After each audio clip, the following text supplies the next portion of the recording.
Praise to the lord. ఈరోజు దేవుడు మనకిచ్చినటువంటి వాగ్దానం ఏంటంటే కీర్తనల గ్రంథము 46వ కీర్తన 1వ వచనం. దేవుడు మనకు ఆశ్రయమును దుర్గమునై ఉన్నాడు, ఆపత్కాలములో ఆయన నమ్ముకొనదగిన సహాయకుడు. ఆమేన్.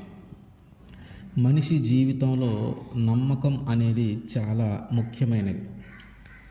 మనము ఆపదల్లో ఉన్నప్పుడు వీరు నావారు, వీరు మావారు, వీరు ఖచ్చితంగా మనకి సహాయం చేస్తారు, వీళ్ళు ఖచ్చితంగా మనల్ని ఈ పరిస్థితుల నుంచి విడిపిస్తారు, వీరు ఖచ్చితంగా మనకి తోడుగా ఉంటారు, ఈ ఆపదల నుంచి బయటికి తీసుకొని రావటానికి, ఈ ఆపదల నుంచి మనల్ని రక్షించటానికి, వీటి నుంచి మనల్ని కాపాడటానికి వీళ్ళు ఎప్పుడూ మనతో ఉంటారు అని మనము అనుకుంటూ ఉంటాం.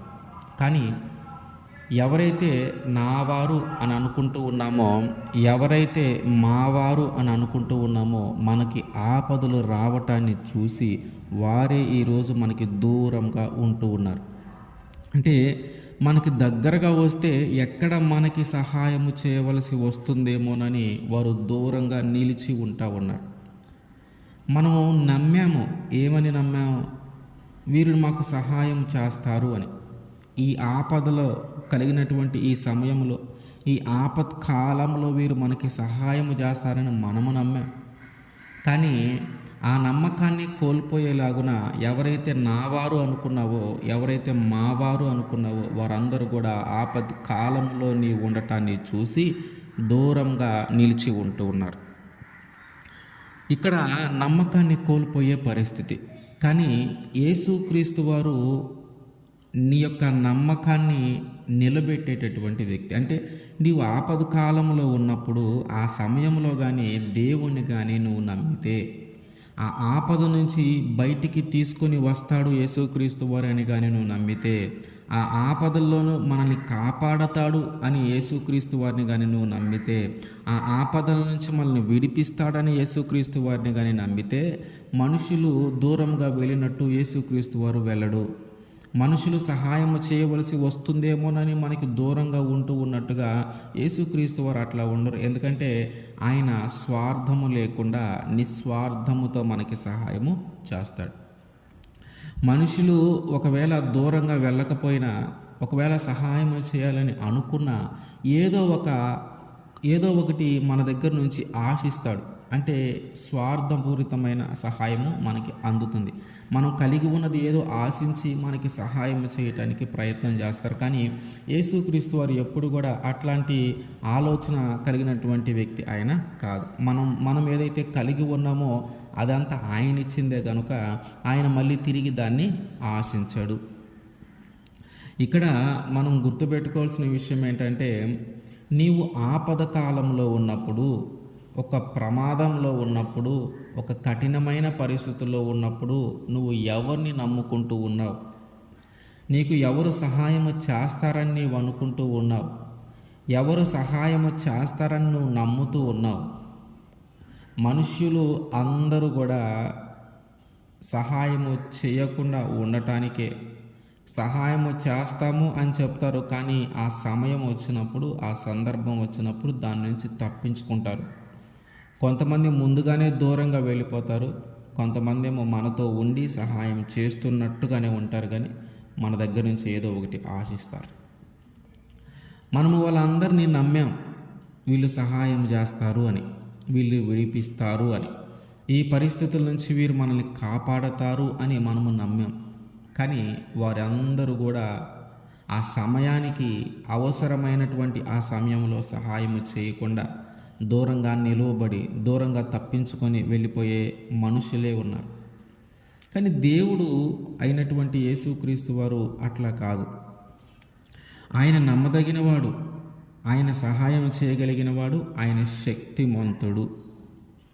నీకున్న సమస్య, నీకున్న రోగము, నీకు కలిగిన ఆపద ఎలాంటిదైనను సరే, ఆయన శక్తి ముందు, ఆయన బలము ముందు అది చాలా చిన్నది.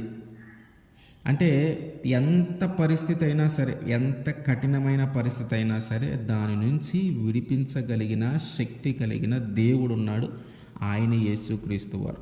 ఇది జరుగునా అని నువ్వు అనుకున్నా కూడా ఇది దేవుని దృష్టిలో చాలా చిన్నది అది చేయటం ఆయనకి చాలా చిన్న విషయం అనేది మన ముందు నిరూపించేలాగున ఆయన మనకి సహాయము చేస్తాడు. అయితే మనం చేయాల్సిన పని ఒకే ఒక్కటి ఉంది, ఆయన మాట వినటం.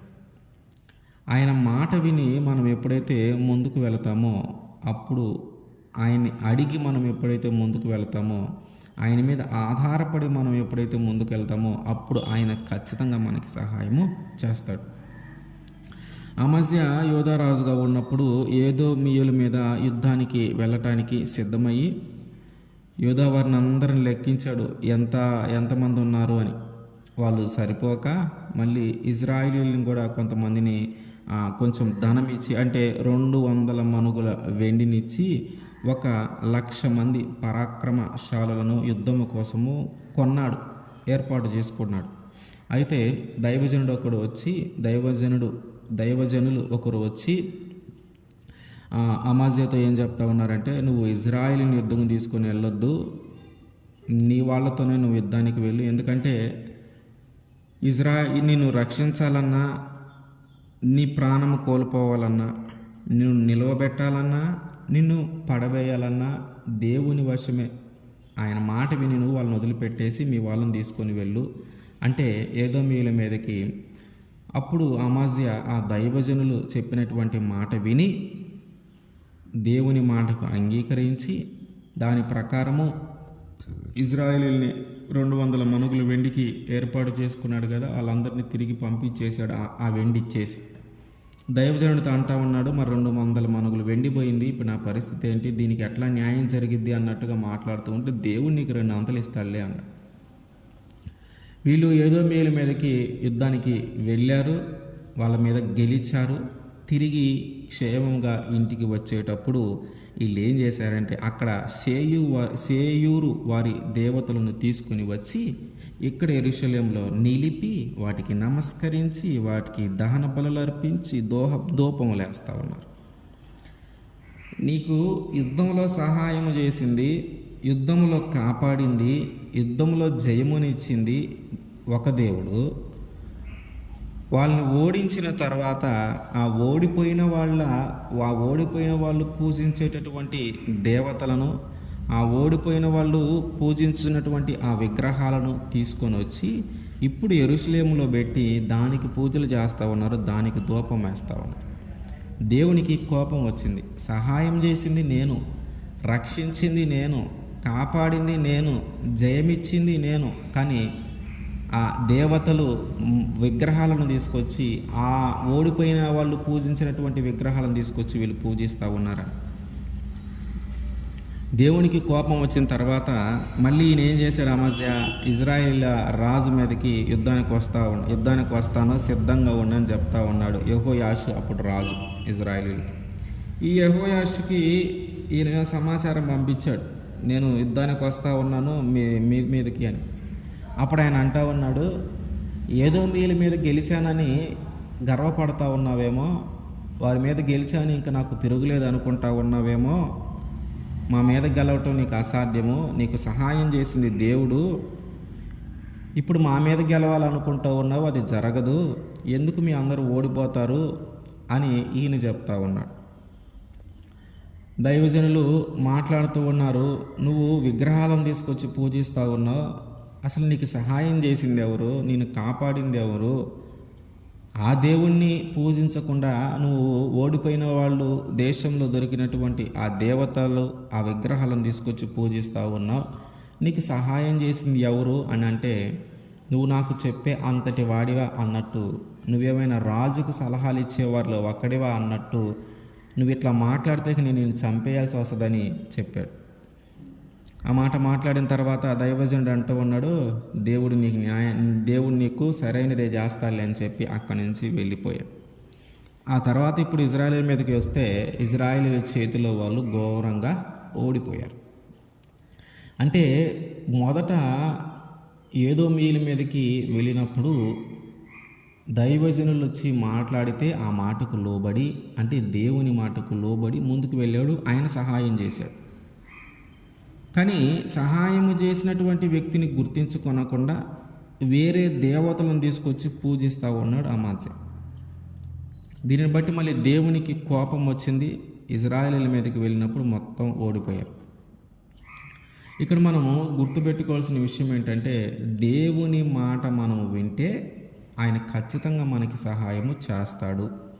ఆపత్కాలంలో ఖచ్చితంగా మనల్ని ఆదుకుంటాడు.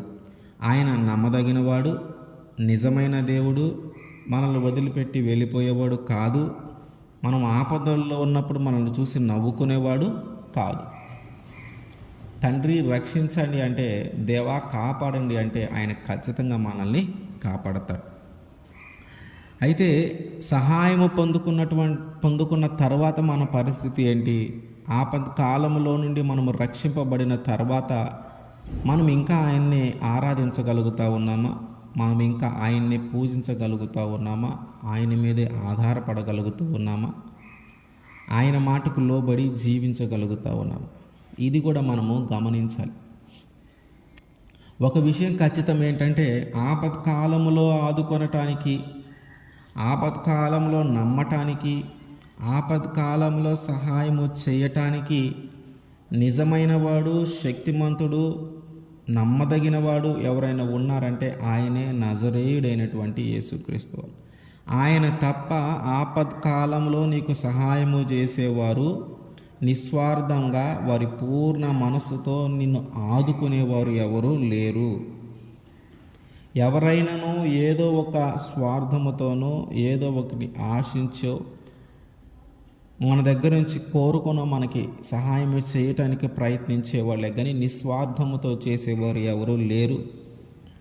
నిస్వార్థంతో నీకు సహాయం చేయాలన్నా, నిస్వార్థంతో నిన్ను ఆపదల నుంచి విడిపించాలన్నా, నిస్వార్థంతో నీకు కలిగిన ఆ ప్రమాదం నుంచి విడిపించాలన్నా, నిస్వార్థంతో నువ్వు ఉన్న కఠినమైన పరిస్థితుల నుంచి బయటికి తీసుకొని రావాలన్నా ఒకే ఒక్కరున్నారు, ఆయనే నజరేయుడైనటువంటి యేసుక్రీస్తు వారు. ఆయన మాత్రమే ఆపదలలో నమ్ముకొనదగిన దేవుడు. ఆయన మాత్రమే ఆపదలలో సహాయము చేయగలిగిన దేవుడు. మనం ఆయన అడగాలి. ఆయన మాటకు లోబడితే ఆయన ఖచ్చితంగా మనకి సహాయము చేస్తాడు. ఆమేన్.